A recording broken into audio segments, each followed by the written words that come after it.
పేతురు రాసిన మొదటి పత్రిక 1వ అధ్యాయంలో రక్షించబడిన తర్వాత యేసుక్రీస్తుని మనము ఆయన మన పాపం కోసం సిలువలో మరణించి తిరిగి లేచాడని హృదయమందు విశ్వసించి నోటితో ఒప్పుకొని బాప్టిజం బహిరంగ ప్రకటన చేసిన తర్వాత మనం ఆయన కుమారులుగా కుమార్తెలుగా మారుతాము. మారిన తర్వాత మనల్ని విశ్వాసులు అంటారు, రక్షించబడిన వారు అంటారు. అటువంటి మనకి ఉండవలసిన ఒక 3 లక్షణాలు ఈ పేతురు రాసిన మొదటి పత్రిక 3వ అధ్యాయంలో చెప్పారు. నూతనంగా బాప్టిజం తీసుకున్న వాళ్ళు గుర్తుపెట్టుకోవాలి, అందుకని చెప్దామని నాకు దేవుడు ప్రేరేపణ కలిగించాడు. ఇందులో ఈ అధ్యాయం మొత్తం మీరు చదువుకోండి. 1వ వచనం నుంచి 12వ వచనం వరకు దేవుడు దేని గురించి చెప్తున్నాడంటే నిరీక్షణ గురించి. దీనిలో 3-4 వచనాలు కలిసి ఉంటుంది. జీవంతో కూడిన నిరీక్షణ అన్నారు. చదవండి ఎవరైనా. మన ప్రభు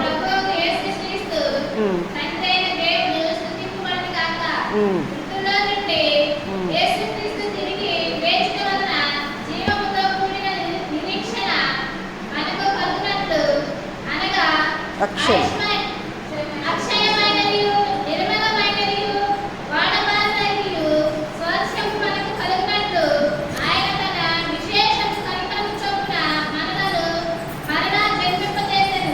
ఇప్పుడు మీరు బాప్టిజం తీసుకున్నారు కదా, బాప్టిజం తీసుకోవటాన్ని ఏమంటారంటే తిరిగి జన్మించడం అంటారు. అంటే ఇప్పుడు మరలా జన్మింపజేసాను అని ఉంది కదా ఇక్కడ వాక్యం. మరలా జన్మింపజేసింది దేనికోసం మనల్ని మరలా జన్మింపజేశాడు దేవుడు? జీవముతో కూడిన నిరీక్షణ మనకి కలుగునట్లుగా. మనం నమ్మి బాప్టిజం తీసుకుని మరలా జన్మించామంటే జీవంతో కూడిన నిరీక్షణ మనకి కలగాలి. అనగా అక్షయమైనదియు నిర్మలమైనదియు వాడబారదునైన స్వాస్యము మనకు కలిగినట్లుగా ఆయన తన విశేష కనికరంతో ఇప్పుడు మనకి ఈ లోకంలో ఉన్న వెండి బంగారాలు తుప్పుపట్టిపోతాయి, లేకపోతే ఇక్కడ ఆస్తిపాస్తులు నశించిపోతాయి, గతించిపోతాయి. కానీ అక్షయమైనదియు నిర్మలమైనది వాడబారదైన స్వాస్యము మనకి పరలోకంలో కలుగుతుందన్న నిరీక్షణ కలిగి ఉండాలి. ఎవరు? రక్షించబడిన బిడ్డలు. ఎప్పటికీ మర్చిపోకూడదు. మనం ఈ లోకంలోనే ఉన్నాము, మనము ఇదే శాశ్వతం అన్నట్టుగా మనము ఎప్పుడూ బ్రతకూడదు. మన నిరీక్షణ ఎప్పుడూ కూడా పరలోకంలో దేవుడు మన కోసం ఏమి దాచి ఉంచాడో. దేవుడు ఎలాంటి నిరీక్షణ అంటే డెఫినిషన్ ఎబ్రీ పత్రిక 11వ అధ్యాయం 1వ వచనంలో చెప్పారు కదా. విశ్వాసం అనే నిరీక్షణ చెప్పారు. విశ్వాసం అనున్నది నిరీక్షించబడు వాటి యొక్క నిజ స్వరూపం. అంటే ఏది మన కంటికి కనిపించట్లేదో, ఏది ఉంది అనని మనము నమ్ముతున్నామో దానిని నిరీక్షణ అంటాం. లేని వాటిని ఉన్నట్టుగా పిలిచే దేవుడు మన దేవుడు. శూన్యంలోంచి సృష్టిని చేసిన దేవుడు. కంటికి ఇప్పుడు మన చుట్టూతో ఇప్పుడు కష్టాలే ఉన్నట్టుంటాయి, శ్రమలే ఉన్నట్టుంటాయి. ఇంకా దేవుడు మరి ఇంత గొప్ప దేవుడిని నమ్ముకుంటే మనకి ఏంటి ఇటువంటి జీవితం అని అనిపిస్తూ ఉంటుంది. కానీ మనం ఏ పరిస్థితిలో ఉన్నా సరే మనకి ఒక నిరీక్షణ అనేది దేవుడు ఇచ్చాడు. ఆ నిరీక్షణ కూడా ఎలాంటిది? జీవంతో కూడిన ఆ నిరీక్షణ నిర్జీవమైనది కాదు, జీవంతో కూడా నిరీక్షణ ఇచ్చాడు మనకి. ఎందుకంటే ఆయన సృష్టికర్త కాబట్టి ఎటువంటి ఎండిన ఎముకలకైనా జీవం ఇచ్చే దేవుడు, ఎటువంటి పాడైపోయిన పరిస్థితులైనా బాగు చేయగలిగే దేవుడు కాబట్టి ఆయనని నమ్ముకున్న వారికి జీవంతో కూడిన నిరీక్షణ ఇచ్చాడు. అసలు ఏముందని మనం ఈ దేవుడిని నమ్ముకున్నాం? ఏమి ఇస్తాడని నమ్ముకున్నాం? మనకి మంచి జీవితం, సమృద్ధిని ఇస్తాడా, ఐశ్వర్యాలను ఇస్తాడా, డబ్బుని ఇస్తాడా, ఇల్లు బంగారాలు ఇస్తాడా, లేకపోతే బిల్డింగ్లు ఇస్తాడా? ఎందుకోసం మనం ఈ దేవుడిని నమ్ముకున్నాం చెప్పండి?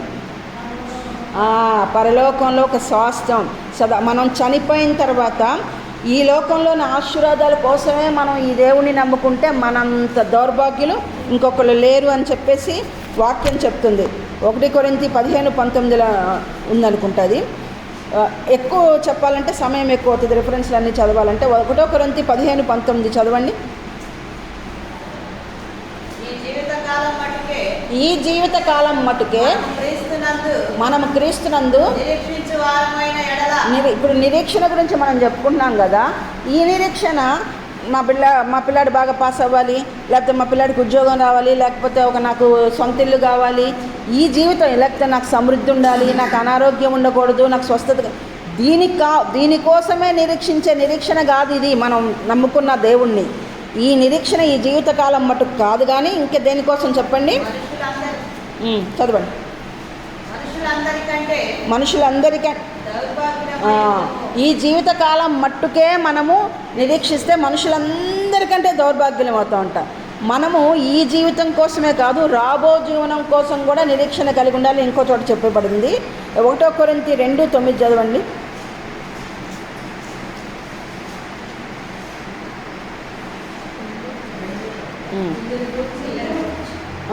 చదవండి. 1 కొరింథీ పత్రిక 2:9. ఇందును గూర్చి దేవుడు తను ప్రేమించు వారి కొరకు ఏమి సిద్ధపరచనో అవి కంటికి కనబడలేదు, చెవికి వినబడలేదు, మనుష్య హృదయమునకు. ఇప్పుడు మనం దేనికోసము నిరీక్షిస్తున్నామో, కంటికి కనబడని, చెవికి వినబడని, మనుష్య హృదయానికి గోచరం కానీ ఎన్నెన్నో ఐశ్వర్యాలు క్రీస్తునందు, యేసుక్రీస్తు శిలువలో చనిపోవటం ద్వారా మనకు వచ్చిన ఆ గొప్ప ఐశ్వర్యాల గురించి మనం నిరీక్షిస్తున్నాం. వాటి కోసం సదాకాలం మనల్ని ఆయనతో కూడా పరలోకంలో జీవింపజేస్తాడన్న నిత్య జీవం కోసం మనం నిరీక్షిస్తున్నాము. ఈ లోకంలో వాటి కోసం అయితే అంతకంటే దౌర్భాగ్యం ఇంకొకటి లేదు. మనం పరలోకంలో ఉన్న స్వాస్థ్యం కోసం, అది జీవముతో కూడిన నిరీక్షణ. ఇంకొకటి తీతు పత్రిక 2:12 ఉంటుంది, శుభప్రదమైన నిరీక్షణ అని ఉంటుంది. శుభప్రదమైన నిరీక్షణ ఏంటి అంటే పైన ఉంటుంది, రాకడలో మనము ఎత్తబడతామనేది శుభప్రదమైన నిరీక్షణ. తీతు పత్రిక 2:12.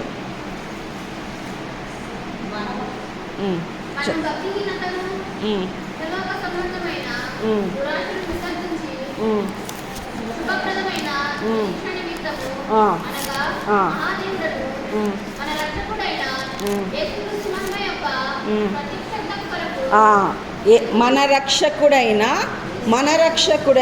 ఈ శుభప్రదమైన నిరీక్షణ దేనికోసం చెప్పండి? మన రక్షకుడైన యేసుక్రీస్తు మహిమలో ప్రత్యక్షమవుతాడని చెప్పేసి మనం ఎదురు చూస్తున్నాం. మనము ఈ శరీరంతోటి దేవుడు ప్రత్యక్షమైనప్పుడు, మధ్యాకాశంలో మహిమలో ఆయన ప్రత్యక్షమైనప్పుడు, ఈ మంటి శరీరాన్ని విడిచిపెట్టి మహిమ శరీరాన్ని దాల్చుకొని మధ్యాకాశంలోకి ఆయన్ని ఎదుర్కోవటానికి వెళ్తామనేది మన నిరీక్షణ. పరలోకంలో దేవుడు మన కోసం కంటికి కనిపించని, చెవులకు వినబడి అవన్నీ దాచి ఉంచాడు. వాటిని కూడా ఈ లోకంలో కూడా మనం అనుభవించవచ్చు. దేవుడు మీరు ఇక్కడ కష్టపడండి, పరలోకంలోనే మీకు అన్నీ ఇస్తానని కూడా చెప్పట్లా. ఈ లోక జీవనము, రాబో జీవనము, రెండిటిలో కూడా ఎవరైతే క్రీస్తుని కలిగి ఉంటారో, క్రీస్తు శిలువలోని మరణానుభవం గుండా వెళ్ళి, క్రీస్తు శిలువలోని మరణానుభవం అంటే యేసయ్య శిలువలో మరణించాడు, మరలా పునరుద్ధానుడై తిరిగి లేచాడు.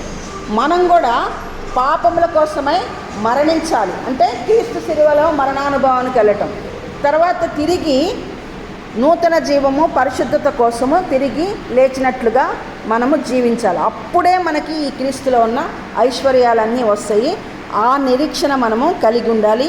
ఈ నిరీక్షణ శుభప్రదమైన నిరీక్షణ, రాకడలో ఎత్తబడతామన్న శుభప్రదమైన నిరీక్షణ. ఈ నిరీక్షణ జీవము, నిత్య జీవము కలిగించే నిరీక్షణ. తీతు పత్రిక 1:2 ఉంటుంది. నిత్య జీవమును గూర్చిన నిరీక్షణతో కూడిన భక్తికి ఆధారమగు, 1 ఉంది, దేవుడు ఏర్పరచుకున్న వారి విశ్వాసమును నిమిత్తమును నిత్య జీవమును గూర్చిన నిరీక్షణతో కూడిన భక్తికి ఆధారమగు సత్య విషయమైన అనుభవజ్ఞానం నిమిత్తం. అంటే ఈ నిరీక్షణ శుభప్రదమైన నిరీక్షణ, రాకడలో మనము ఎత్తబడతామనే నిరీక్షణ, తర్వాత ఈ నిరీక్షణ నిత్య జీవం మనకు కలుగుతుందన్న నిరీక్షణ. యేసుక్రీస్తుని నమ్ముకుంటే గ్యారంటీ పరలోకం అనేది మన నిరీక్షణ. అవునా కదా? నిరీక్షణ అంటే మన కళ్ళకి ఇక్కడ పరలోకం కనిపించట్లా, యేసయ్య కనిపించట్లా, యేసయ్య రక్తం కనిపించట్లా. అవన్నిటినీ మనము యేసు రక్తంలో మనం కడగబడ్డామనే నిరీక్షణ. అసలు ఎందుకు ఈ మతాన్ని మనం ఫాలో అవుతున్నామంటే, ఇతర మతాలకి ఈ మతానికి తేడా ఏంటి అంటే, యేసుక్రీస్తుకు మాత్రమే ఆయన శిలువలో బలియాగమయ్యాడు మనుషులందరి పాపం కోసం. కాబట్టి ఈ భూమి మీద మనుషుల పాపాన్ని క్షమించడానికి యేసుక్రీస్తుకు మాత్రమే అధికారం ఉంది. ఇది చెప్పబడింది కదా, లూకా 5:24 చదవక్కర్లేదు, లూకా 5:24 ఉంది. మనుష్య కుమారుడికి భూమి మీద మనుషుల పాపాన్ని క్షమించుటకు అధికారం అనుగ్రహించబడింది. ఇంకెవ్వరికీ లేదు మన పాపాలని. మనం ఏమి చేసి నరమాత్రులో మనం మంచి అనేది మనలో పుట్టదు. రక్షించబడిన తర్వాత కూడా మనం అడపాదబ్బా జారిపోతూ ఉంటాము. పొరపాట్లు పడుతూనే ఉంటాము.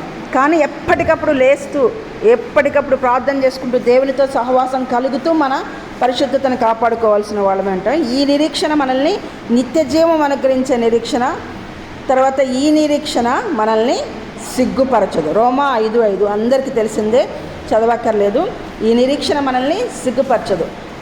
అంటే మనకి ఏదైనా శ్రమ కలిగింది అనుకోండి, నా దేవుడు ఉన్నాడు, నా దేవుడు ఇన్వాల్వ్ అవుతాడు, నా దేవుడు పట్టించుకుంటాడు, నా దేవుడు నన్ను ఈ పరిస్థితి నుంచి తప్పిస్తాడనే నిరీక్షణ కలిగి ఉండాలి. మనకి ఏదైనా అనారోగ్యం కలిగింది అనుకోండి, నా దేవుడు ఉన్నాడు, నా స్వస్థపరచు యెహోవా, ఆయన పొందిన దెబ్బల చేత నాకు స్వస్థత కలుగుతుందని నిరీక్షణ కలిగి. ఇట్లా ప్రతి విషయానికి హోపు, నిరీక్షణ అనేది మనం విడిచిపెట్టకూడదు.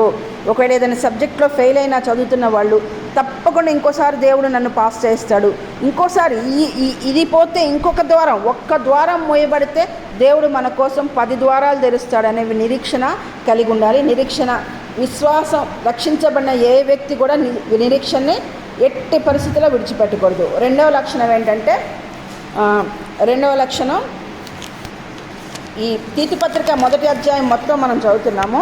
రెండవది మనం పరిశుద్ధత కలిగి ఉండాలి.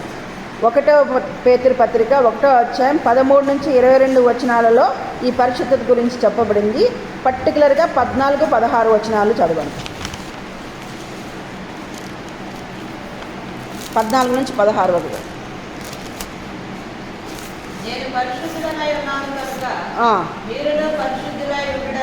నేను పరిశుద్ధుడనై ఉన్నాను కనుక మీరును పరిశుద్ధులై ఉండుడని వ్రాయబడి కాగా మీరు విధేయులకు పిల్లలై మీ పూర్వపు అజ్ఞాన దశలో మీకుండిన ఆశలను అనుసరించి ప్రవర్తింపక మిమ్మును పిలిచిన వాడు పరిశుద్ధుడై ఉన్న ప్రకారము మీరును సమస్త ప్రవర్తన యందు, చూసారా, సమస్త ప్రవర్తన యందు మనం పరిశుద్ధులై ఉండాలంట. అలా పరిశుద్ధులై ఉండాలంటే విధేయత మనకు కలిగి ఉండాలి. పైన ఉంది చూడండి, విధేయులకు పిల్లలు. విధేయత లేకుండా పరిశుద్ధత రాదండి. దేవుడికి విధేయత చూపాలి, పెద్దలకు విధేయత చూపాలి, కాపరికి, సంఘ కాపరికి విధేయత చూపాలి.